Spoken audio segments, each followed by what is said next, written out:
ഹൃദയം ശുദ്ധീകരിക്കാത്ത ഒരാളുടെ, സ്വഭാവം നന്നാവാത്ത ഒരാളുടെ ജനങ്ങളോട് മാന്യമായി പെരുമാറണം. നമ്മൾക്ക് ഒരാളോടും അസൂയ തോന്നാൻ പാടില്ല, വൈരാഗ്യം തോന്നാൻ പാടില്ല, പക തോന്നാൻ പാടില്ല, വിദ്വേഷമുണ്ടാവാൻ പാടില്ല, പിണക്കമുണ്ടാവാൻ പാടില്ല, ചുടിയുണ്ടാവാൻ പാടില്ല. എന്നാൽ ആരോടും പിണക്കമില്ലാത്ത, ആരോടും അസൂയയില്ലാത്ത വിശാലമായ മനസ്സാർക്കാണോ ഉള്ളത് അവര് മാത്രമേ നാളെ സ്വർഗത്തിലേക്ക് കടക്കുള്ളൂ എന്ന് പരിശുദ്ധ ഖുർആൻ നമ്മോട് പഠിപ്പിക്കുന്നുണ്ട്. എത്ര വലിയ ആബിദായാലും ശരി, എത്ര വലിയ നിസ്കാരക്കാരനായാലും ശരി, എത്ര വലിയ സൂഫി വ്യക്തനായാലും ശരി, സ്വഭാവം നന്നാക്കാത്ത ഒരാളും നാളെ സ്വർഗത്തിൽ കിടക്കൂല എന്ന് മുഹമ്മദുർ റസൂലുള്ളാഹി സല്ലല്ലാഹു അലൈഹി വസല്ലം. അഥവാ സ്വർഗത്തിലേക്ക് കടന്നു പോകുന്ന ആളുകൾക്ക് ഒരൊറ്റ ഒരു ചിന്തയാണ് ഉണ്ടാവുക, ലാ തബാഹുല ബൈനഹും, അവർക്ക് ആർക്കും പരസ്പരം കോപമുണ്ടാവൂല. ഇന്ന് നമ്മൾക്ക് എത്ര പേർക്ക് പരസ്പരം കോപമുണ്ട്, മറ്റൊരാളോട് അസൂയയുണ്ട്, മറ്റൊരാളോട് കോപമുണ്ട്. ലാ തബാഹുല, പരസ്പരം കോപമില്ല. വലാ തഹാസുദ, പരസ്പരം അസൂയയുമില്ല. ഇതില്ലേ ഇൻഷാ അല്ലാഹ് നാളെ സ്വർഗം കിട്ടും. കോപമുണ്ടോ? ആരെ കുറിച്ചെങ്കിലും വേണ്ടാത്ത ചിന്തകളുണ്ടോ? ആരെ കുറിച്ചെങ്കിലും വൈരാഗ്യമുണ്ടോ? ആരോടെങ്കിലും പകയുണ്ടോ എങ്കിൽ ഒരാൾക്കും നാളെ സ്വർഗത്തിലേക്ക് കടക്കാൻ കഴിയില്ല എന്നാണ്. അതുകൊണ്ട് ദേഷ്യമില്ലാത്ത ഹൃദയം നമ്മൾക്കുണ്ടാവണം, അസൂയയില്ലാത്ത ഹൃദയം നമ്മൾക്കുണ്ടാവണം. അല്ലാഹു റബ്ബ് സുബ്ഹാനഹു വ തആല തൗഫീഖ് നൽകി അനുഗ്രഹിക്കട്ടെ. അപ്പൊ ആദ്യം പോകുന്നവരുടെ മുഖം 14-ാം രാവിന്റെ ചന്ദ്രനെ പോലെ പ്രകാശിപ്പിക്കുമെന്നാണ്. അപ്പൊ ഈ പ്രകാശം കിട്ടാനുള്ള അമലുകൾ എന്തൊക്കെയാണ്? പ്രകാശിക്കണം എന്നാണല്ലോ പറയുന്നത്. പ്രകാശം ലഭിക്കാനുള്ള അമലുകൾ എന്തൊക്കെയാണ്? അല്ലാഹുവിന്റെ ഹബീബ് സല്ലല്ലാഹു അലൈഹി വസല്ലം പരിശുദ്ധ ഖുർആനിലൂടെ പഠിപ്പിക്കുന്നുണ്ട്, ഖിറാഅത്തുൽ ഖുർആനിൽ കരീം, പരിശുദ്ധമായ ഖുർആൻ നന്നായി പാരായണം ചെയ്യണം. ഖുർആൻ പാരായണം ചെയ്യണം, ഖുർആൻ പാരായണം ചെയ്യണം. അതെന്ത്? ഫഹുവസ് സിറാത്തുൽ മുസ്തഖീം. ഖുർആൻ എന്നുള്ളത് നമ്മൾക്ക് ചൊവ്വായ പാതയാണ്, സിറാത്തുൽ മുസ്തഖീമാണത്. വന്നൂറുൽ മുബീൻ, അത് വലിയൊരു വെളിച്ചമാണ്, പ്രകാശമാണ് ഖുർആൻ എന്ന് പറയുന്നത്. പരിശുദ്ധ ഖുർആൻ പറയുന്നുണ്ട്, വകദാലിക ഔഹൈനാ ഇലൈക റൂഹൻ മിൻ അംരിനാ മാ കുൻത തദ്രീ മൽ കിതാബ് വലൽ ഈമാൻ. നബിയേ, വകദാലിക ഔഹൈനാ ഇലൈക, അങ്ങേക്ക് ഞാൻ വഹി നൽകുകയുണ്ടായി. റൂഹൻ മിൻ അംരിനാ, അല്ലാഹു തആലയാണ് വഹി ഇറക്കി കൊടുക്കുന്നത്. മാ കുൻത തദ്രീ മൽ കിതാബ്, നിങ്ങൾക്കറിയില്ല എന്താണ് ഈ കിതാബ് എന്ന്, നിങ്ങൾക്കറിയില്ല എന്താണ് ഈ ഖുർആൻ എന്ന്. വലൽ ഈമാൻ, എന്താണ് ഈമാൻ എന്ന് നിങ്ങൾക്കറിയില്ല. വലാകിൻ ജഅൽനാഹു നൂറൻ നഹ്ദി ബിഹി മൻ നശാഉ മിൻ ഇബാദിനാ. ഈ ഖുർആൻ എന്ന് പറയുന്നത്, ഈ കിതാബ് എന്ന് പറയുന്നത് നൂറാ, അതൊരു പ്രകാശമാണ്, അതൊരു വെളിച്ചമാണ്. നഹ്ദി ബിഹി മൻ നശാഉ മിൻ ഇബാദിനാ, എന്റെ അടിമകളിൽ എല്ലാവർക്കും ആ വെളിച്ചം ഞാൻ നൽകൂല. എന്റെ അടിമകളിൽ ഞാൻ ഇഷ്ടപ്പെടുന്ന ആളുകൾക്ക് ഈ ഒരു പ്രകാശം ഞാൻ നൽകുമെന്ന് പരിശുദ്ധ ഖുർആൻ.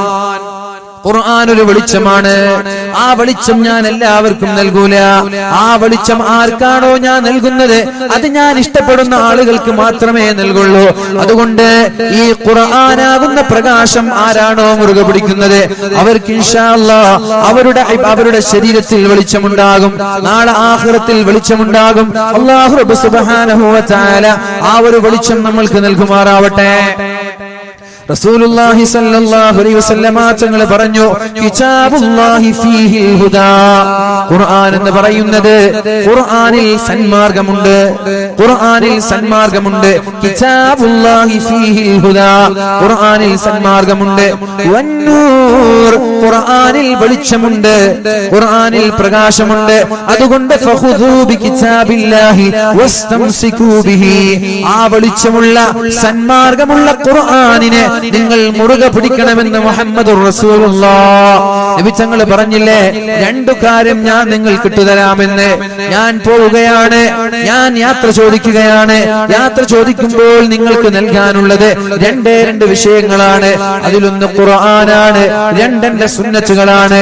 ഈ രണ്ട് കാര്യം നിങ്ങൾ മുറുകെ പിടിച്ചാൽ ലം തളില്ലു മാ തമസ്സക്തും ബിഹിമാ, ഇത് മുറുകെ പിടിച്ചാൽ നിങ്ങൾ ഒരിക്കലും പരാജയപ്പെടൂല എന്ന് മുഹമ്മദുർ റസൂലുള്ളാഹി സ്വല്ലല്ലാഹു അലൈഹി വസല്ലം. ഖുർആനും സുന്നത്തുകളും ആരൊക്കെയാണോ മുറുകെ പിടിക്കുന്നത് അവർ ഒരിക്കലും പരാജയപ്പെടൂല എന്നാണ്. അതുകൊണ്ട് പരിശുദ്ധമായ ഖുർആനിന്റെ ആളുകളായി നമ്മൾ മാറണം. അല്ലാഹു നമ്മൾക്ക് തൗഫീഖ് നൽകട്ടെ. ഖുർആനിന്റെ ആയത്തുകളുടെ അർത്ഥം നമ്മൾ ചിന്തിക്കേണ്ടതുണ്ട്. ആരാണോ ഖുർആനിന്റെ അർത്ഥം ആലോചിക്കുന്നത്, ഫമൻ തദബ്ബറ ആയാതിഹി, ഖുർആൻ അല്ലാഹു ഇറക്കുന്നത് തന്നെ വെറും ഓതിവിടാനല്ല, അതിന്റെ അർത്ഥങ്ങൾ ആലോചിക്കാനാണ്. ലിയദബ്ബറു ആയാതിഹി, അറിയില്ല എന്ന് പറഞ്ഞ് ഒരാളും മാറി നിൽക്കണ്ട. എനിക്കറിയില്ല, ഞാൻ പഠിച്ചിട്ടില്ല എന്ന് പറഞ്ഞ് ഒരാളും മാറി നിൽക്കേണ്ടതില്ല. എല്ലാവരും പഠിക്കൽ നിർബന്ധമാണ്. പഠിക്കാനുള്ള സമയം എല്ലാവരും കണ്ടെത്തേണ്ടതുണ്ട്. അല്ലാഹു ഖുർആൻ ഇറക്കിയത് ഓതാനല്ല, അതിന്റെ അർത്ഥങ്ങൾ ആലോചിക്കാനാണ്. എന്നും കൂടി ഓരോ ആളുകളും ചിന്തിക്കുന്നത് നല്ലതാണ്.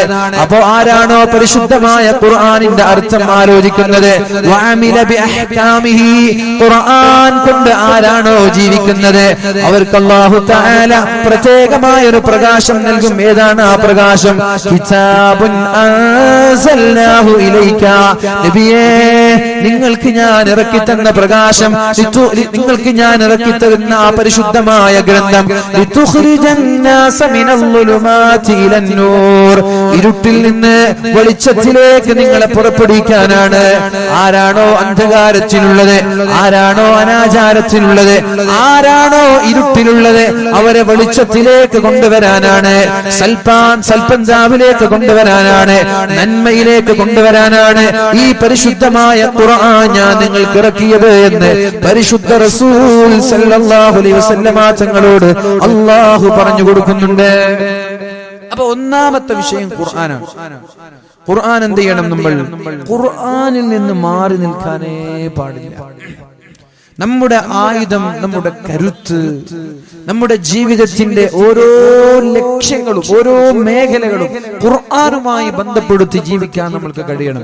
രോഗമുണ്ടോ? ഇൻഷാ അല്ലാഹ് ഖുർആൻ ഓതി ഞാനൊന്ന് ദുആ ചെയ്യട്ടെ. കടമുണ്ടോ? ഖുർആൻ ഓതി ഞാൻ ദുആ ചെയ്യട്ടെ. അതേപോലെ ഏത് വിഷയങ്ങളും പരിശുദ്ധമായ ഖുർആനിൽ അഭയം പ്രാപിക്കുന്നവരാകണം. ഒന്നാമത്തെ വിഷയം. ഇനി രണ്ട്, റസൂലുള്ളാഹി സ്വല്ലല്ലാഹു അലൈഹി വസല്ലം പരിശുദ്ധമായ സൂറത്തുൽ ഫാത്തിഹയുടെ, പരിശുദ്ധമായ സൂറത്തുൽ ബഖറയുടെ അവസാനത്തെ ഒരു ആയത്തുണ്ട്. ഏതാ ആയത്ത്? ഹദ്ദാദ് ചൊല്ലുന്ന ആളുകൾക്കൊക്കെ അറിയാം. ഏതായത്ത്? സൂറത്തുൽ ബഖറയുടെ അവസാനത്തെ ആയത്ത് ഏതാണ്? ഇതാ, ബിസ്മില്ലാഹിർ റഹ്മാനിർ റഹീം. آمن الرسول بما أنزل إليه من ربه والمؤمنون.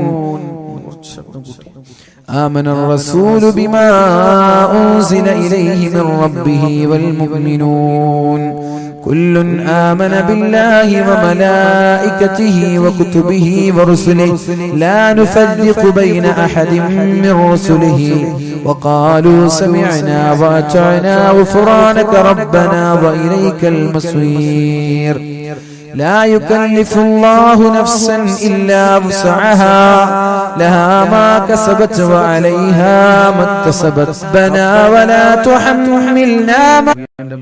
ചില ആളുകൾ സൈക്കിളിൽ പോകും, അങ്ങനെ ഓരോ ആളുകൾ ഓരോ സ്റ്റൈലിലാണ് പോവുക. ഏതായാലും ഒരു വെറൈറ്റി എല്ലാവരും. പുതിയാപ്പിള പോകുമ്പോൾ പടക്കം പൊട്ടിക്കും ചില ആളുകൾ ബൈറ്റ് പാടും, ചില ആളുകൾ നല്ല ഡാൻസ് ചെയ്യും, ചില ആളുകൾ നല്ല മൗലീദും സ്വലാത്തും ഒക്കെ ആയിട്ട് പോകും. അപ്പൊ എന്തായാലും ഒരു ജഗബോഗായിട്ട് എല്ലാവരും പുതിയാപ്പിള പോകും, അല്ലെ? അപ്പൊ അതേപോലെയാണ് പരിശുദ്ധമായ രണ്ട് സൂറത്ത് ഇറങ്ങിയത്. ഒന്ന് ജഗബോഗായിട്ടുണ്ടാകും. അല്ലാഹുവിന്റെ ഹബീബായ റസൂലുള്ളാഹി സ്വല്ലല്ലാഹു അലൈഹി വസല്ലം നബി തങ്ങളുടെ കൂടെ മഹാനായ ജിബ്രീൽ അലൈഹിസ്സലാം ഉണ്ട്. ബൈനമാ ജിബ്രീലു ഖായിദുൻ ഇൻദ നബി സ്വല്ലല്ലാഹു അലൈഹി വസല്ലം, അല്ലാഹുവിന്റെ ഹബീബിന്റെ അടുത്ത് ജിബ്രീൽ അലൈഹിസ്സലാം ഉണ്ട്. ആ സമയത്ത് സമിഅ സൗതൻ മിൻ ഫൗഖിഹി, മുകൾ ഭാഗത്ത് നിന്നൊരു ശബ്ദം കേൾക്കാനിടയായി. വലിയ ഒരു ശബ്ദം. അല്ലാഹുവിന്റെ ഹബീബ് ചോദിച്ചു, ആകാശങ്ങളിലേക്ക് തല ഉയർത്തുകയുണ്ടായി, എന്താണ് ആ ശബ്ദമെന്ന് കേൾക്കാൻ വേണ്ടി. അപ്പോഴാണ് മഹാനായ ജിബ്രീൽ അലൈഹിസ്സലാം പറഞ്ഞത്, ഹാദാ ബാബും മിനസ് സമാഇ ഫുതിഹൽ യൗം.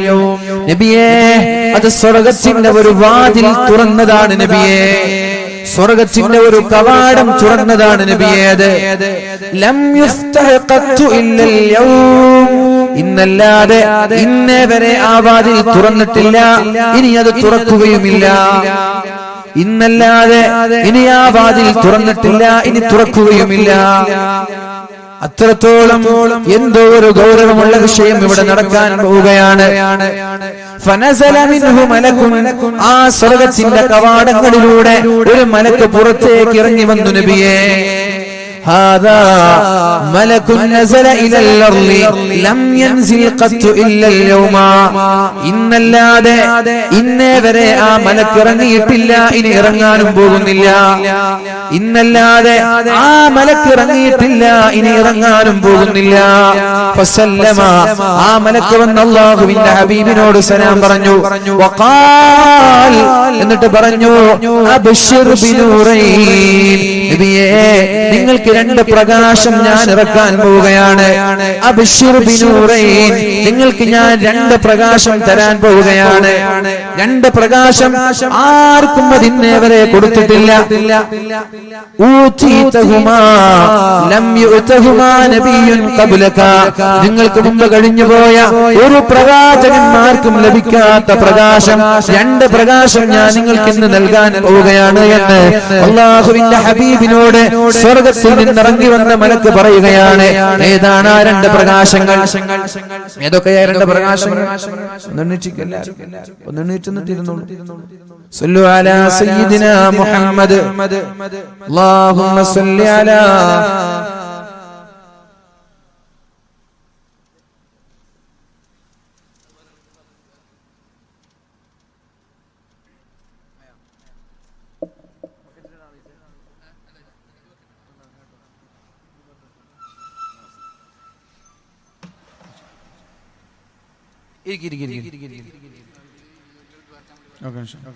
രണ്ട് പ്രകാശമാണ് അല്ലാഹു ഇറക്കാൻ പോകുന്നത്.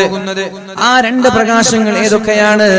ഒന്ന് ഫാത്തിഹത്തുൽ കിതാബ്, പരിശുദ്ധമായ ഫാത്തിഹ ഇറക്കിയത് പുതിയാപ്പിളയെ ഇറക്കുന്നത് പോലെയാണ്. ഫാത്തിഹത്തുൽ കിതാബ്, അല്ലാഹു തആല ആകാശങ്ങളിൽ നിന്ന് ഫാത്തിഹ ഇറക്കിയത് ഒരു പുതിയാപ്പിളെ ഇറക്കുന്നത് പോലെ വളരെ ഗൗരവത്തോടെയാണ്. അന്ന് ഷൂസ് ഇട്ട് കൊടുക്കാൻ ആളുകൾ ഉണ്ടാകും. ഷൂട്ട് കൊടുക്കൂലേ? പുതിയാപ്പിളക്ക് ഷൂട്ട് കൊടുക്കും, ട്രൗസർ കിട്ടും. ഇന്നേ വരെ ഒരു കുഞ്ഞു മോന് ഷൂട്ട് കൊടുക്കൂല, പാന്റ് ഇട്ട് കൊടുക്കൂല, ടൈ ഇട്ട് കൊടുക്കൂല, ഒന്നും പൗഡർ ഇട്ട് കൊടുക്കൂല. എന്നാ പുതിയാപ്പിളായാലോ മാഷാ അല്ലാഹ്, ചങ്ങാതിമാരൊക്കെ ഒന്നും പറയണ്ട, അരമണിക്കൂർ പൗഡറും ക്രീമും ജെല്ലും പിന്നെ ഏലം മിനുക്കൽ അരമണിക്കൂർ തന്നെ പണി. എല്ലാരും എല്ലാം ഷൂവിന്റെ വള്ളിയർ കിട്ടും അല്ലേ? അതാ കാരണം എന്താ? ഇനി ആള് പുതിയാപ്പിളാവാൻ പോകുന്നില്ല, ഇനി മുമ്പായിട്ടില്ല. അതന്നെ കാരണം. ചില ആളുകൾ പുതിയാപ്പിളാവും, പക്ഷെ ഇത്ര ഒരു കെങ്കേമായിട്ടാവും, രഹസ്യമായിട്ടൊക്കെ ആവും. അതുകൊണ്ടാണത്. അതേപോലെയാണ് അല്ലാഹു ആകാശങ്ങളിൽ നിന്ന് പരിശുദ്ധമായ ഫാത്തിഹ ഇറക്കിയത്. അതുകൊണ്ട് ഫാത്തിഹ നൂറാണ്, പ്രകാശമാണ് ഫാത്തിഹ. ആരാണോ ഫാത്തിഹ വർദ്ധിപ്പിക്കുന്നത് അവർക്ക് ഇൻഷാ അല്ലാഹ് മുഖത്തിന് വെളിച്ചമുണ്ടാകും, ഹൃദയത്തിന് വെളിച്ചമുണ്ടാകും, നാളെ ആഖിറത്തിനും വെളിച്ചമുണ്ടാകും. അതുകൊണ്ട് ഫാത്തിഹ വർദ്ധിപ്പിച്ചുകൊണ്ടേയിരിക്കുക. അല്ലാഹു തൗഫീഖ് ചെയ്യട്ടെ. രണ്ടാമത്തേത് സൂറത്തുൽ ബഖറയുടെ അവസാനത്തെ ആയത്താണത്. അതാണ് ഞാൻ നേരത്തെ ഓതി വെച്ചത്. ലില്ലാഹി മാ ഫിസ് സമാവാതി വമാ ഫിൽ അർദ് വഇൻ തുബ്ദൂ മാ ഫീ അൻഫുസികും ഔ തുഖ്ഫൂഹു യുഹാസിബുകും ബിഹില്ലാഹ് തുടങ്ങുന്ന പരിശുദ്ധമായ സൂറത്തുൽ ബഖറയുടെ അവസാനത്തെ ആയത്തും അല്ലാഹു ഇറക്കിയതാണ്. ഇതുപോലെ ഗൗരവത്തോടെ ഇറക്കിയതാണ്. അതുകൊണ്ട് ആമന റസൂൽ എന്ന് പറയുന്ന ആയത്ത് സൂറത്തുൽ ഫാത്തിഹയും നിരന്തരമായി ആരാണോ വർദ്ധിക്കുന്നത്, ലാ തഖറഅ ബിഹർഫിൻ മിൻഹുമാ, അത് മുഴുവനും ഓതണമെന്നില്ല. ഉണ്ടാകുന്നില്ല. അതിന്റെ ഒരു ഹർഫ് ഓതിയാൽ, അതിന്റെ ഒരു ആയത്ത് ഓതിയാൽ ഇല്ലാ ഉഅ്തീത, ആ ഒരു പ്രകാശം അല്ലാഹു നൽകുമെന്ന് മുഹമ്മദുർ റസൂലുള്ളാഹ്. ഫാത്തിഹയുടെ ഒരു ആയത്ത് ഓതിയാൽ മതി, ആമന റസൂലിന്റെ ഒരു ആയത്ത് ഓതിയാൽ മതി, ഒരു ഹർഫ് ഓതിയാൽ മതി, മുഖത്തിന് ഹൃദയത്തിന് അവസാനം മരണസമയത്ത് എന്തെന്നില്ലാത്ത വെളിച്ചമുണ്ടാകും. മരിച്ചുപോയാൽ ഖബറിടം വെളിച്ചമാകും. അല്ലാഹു റബ്ബ് സുബ്ഹാനഹു വ തആല തൗഫീഖ് നൽകി അനുഗ്രഹിക്കട്ടെ.